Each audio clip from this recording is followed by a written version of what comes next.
love that.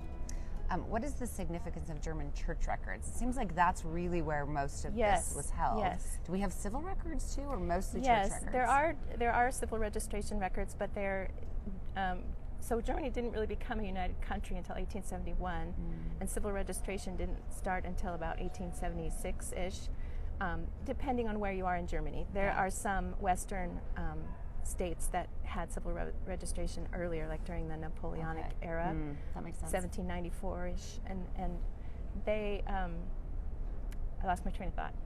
No, it's okay. They're good. They're good. We're just like saying civil versus church records. Church records are significant because they start much earlier, about 1550, I think, and I've even seen some earlier, just depending on what part of Germany you're in.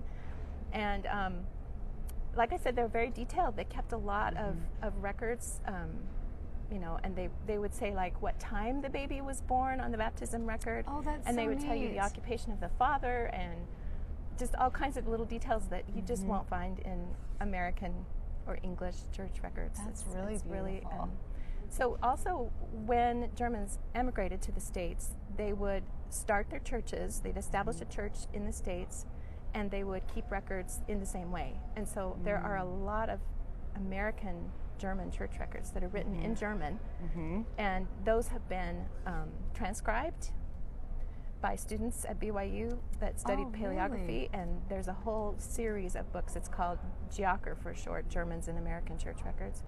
And a lot of times those will have the hometown of the immigrant, and so that's a wonderful place to start. And they have those at the BYU Family History Library, but they're also online. They've been digitized now. So that's perfect. Thank you to students for doing all that good work for us.